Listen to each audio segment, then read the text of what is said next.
Welcome to week 4. This weekend I sent you an email kind of adjusting the schedule for this week.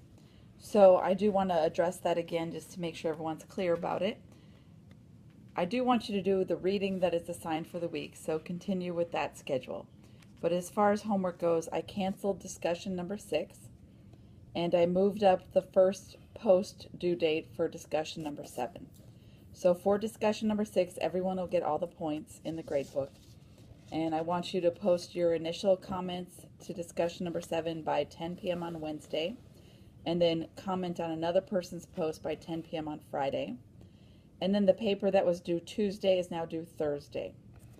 You're still doing the same thing for the paper, I'm giving you a couple more days to do it. So again, for that paper, you need to watch a movie first. The movies are listed in the syllabus. All of them can be found at College of St. Mary's Library. If you do, check them out, watch them quickly, and then return them so other people can watch them. I do think the movie Dead Man Walking is on Netflix, or at least it was last time I checked. And also the movie Entertaining Angels you might be able to find online.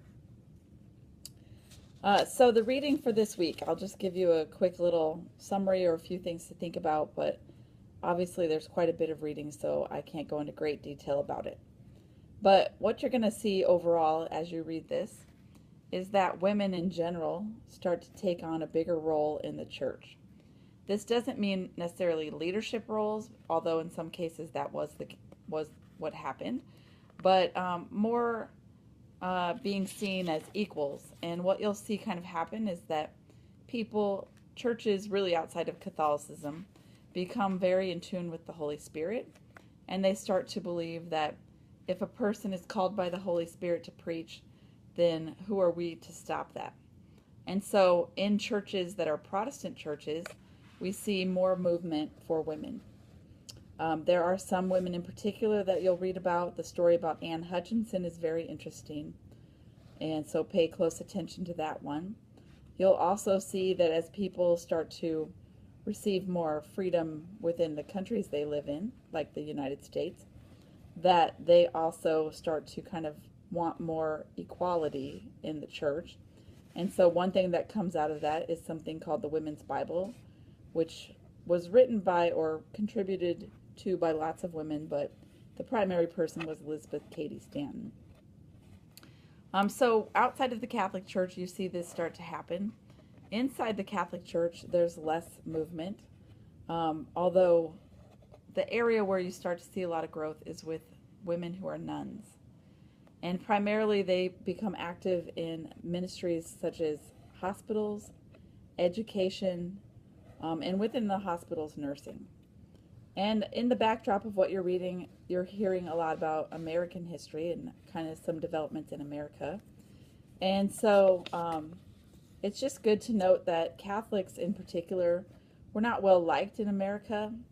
But one thing that did start to turn that around is the work of a lot of Catholic nuns.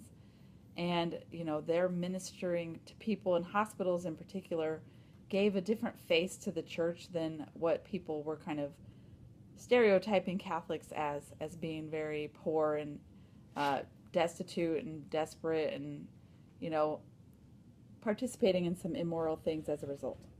And so I'd say that Catholic nuns and Catholic priests, but nuns in particular, started to change what people perceived about Catholics, which is good to look at too. So again, like I said last time, please read the additional primary source readings that are at the end of each chapter.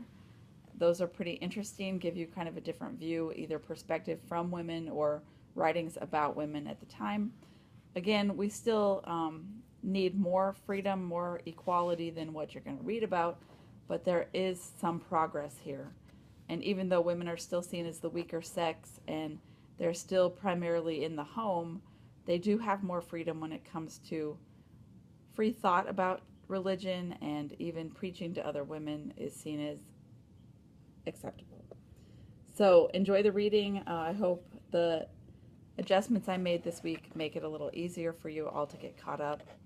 And then finally, I just want you to start thinking about the presentation that you'll give pretty soon.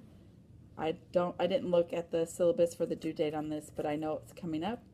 And you pick your own topic for this, but you're going to be doing a presentation about something that affects women today. So like a modern issue that affects women, which could be like the wage gap or women's access to education. It could be the treatment of women in third world countries.